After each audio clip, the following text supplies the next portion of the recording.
Hey everyone, welcome back to another video. In today's video, I am going to be setting up my September budget spread, and in all transparency, if I could just redo the month of August, I would. Look, I don't even have myself together. The planner was backwards. But this is the Erin Condren Life Planner. So on the front, I just have it personalized to say family budget and goals. And we are going to be focused on the month of September 2022 today. The year is whizzing by and I have a lot to account for. So I'm really going to be leveraging this spread just to do some type of goal setting. I don't really use the actual monthly spread. If you follow me here on YouTube, you already know that. This to me, because we have so many bills, it kind of gets overwhelming, but I might try to do something with it this month. And then on this page, this is where I typically capture goals. But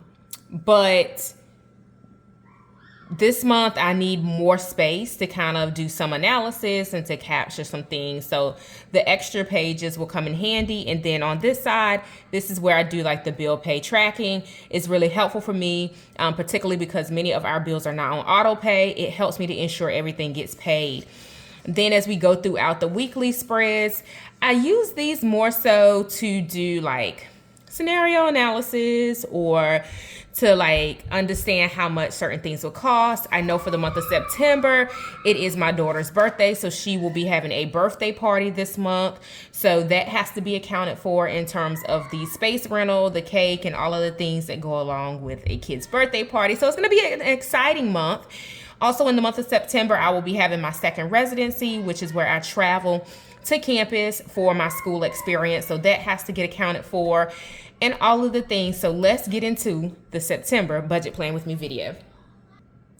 All right, so the first thing that I have to account for are 2 new credit cards. Y'all don't judge me, but I did sign up for a airlines rewards card and a hotel rewards card just due to the amount of travel that I anticipate over the next couple of months and into the next few years.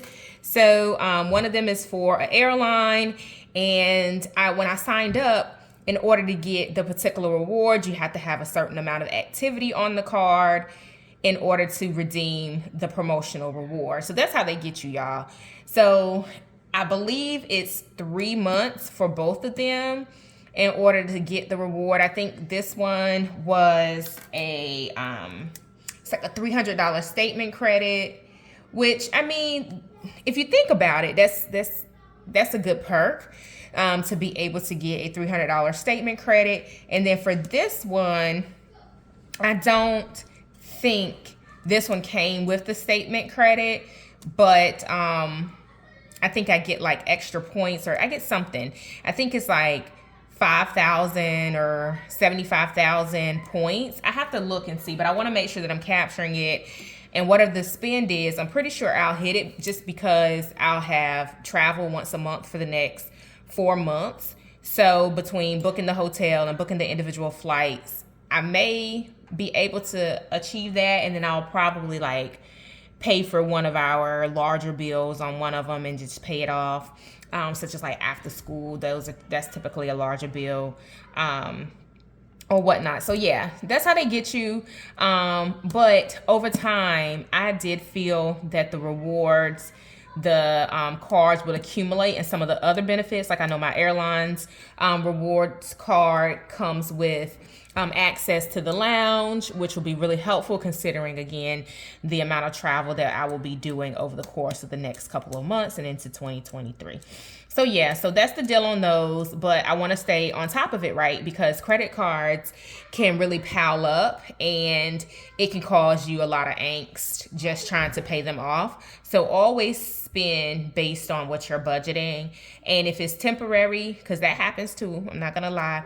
If it's something that you are paying for temporarily because you know you'll pay it off over time with diligence, or you know that you'll have a opportunity to pay it off in one fell swoop, then you know, they're not all that bad. But yeah, just keep a pulse on that. So that's the purpose of this spread.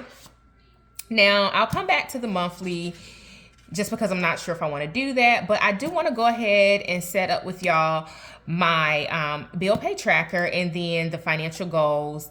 I don't think we have any goals other than to stay afloat and not to spend any more money. So, you know, it gets like that sometimes, but we don't have any aggressive like savings goals.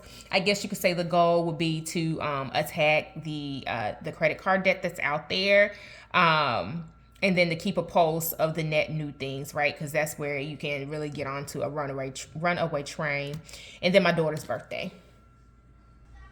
So in this section, I will capture all of the bills, the amount, the date, and then as they are paid, I just go in and check them off. So these are like in order. I keep the top 1, 2, 3, 4, 5. These are the top 5 bills in terms of dollar amount. So naturally, of course, mortgage, and then after school, because it is 3 kids. I know in the past that used to be daycare because my 2 older girls were in virtual school. So now everyone is going back into the physical classroom. So after school is certainly an expense that will have to be accounted for. And then, of course, cars, and then the timeshare. We talked about that in the past. And we just kind of glaze over that one because I'm not real sure what to do about it, but it's there every month. I will say in terms of this one of the analysis that I did was, you know, the amount that we saved leveraging the timeshare to go on our Disney trip to see if it would offset kind of the quote unquote investment. And I mean, it was helpful to have it. But yeah, so that's kind of what I do. I sit down and I just account for all of the items that have to get paid. And usually I just reference the prior month to make sure I'm not forgetting anything. And I'm sure y'all hear the kids in the background, but this is mom life. So they're playing in their bounce house while I'm down here trying to tackle this budget spread so that I can get it done and share it here with you all on YouTube. So I'm just gonna keep plugging away and capture everything so that I'll know what I need to start paying. There are a few things that are on auto draft. So here is the spread. I like that it is functional, it is minimal, it gets the job done, and I accounted for everything. I'm gonna keep plugging away.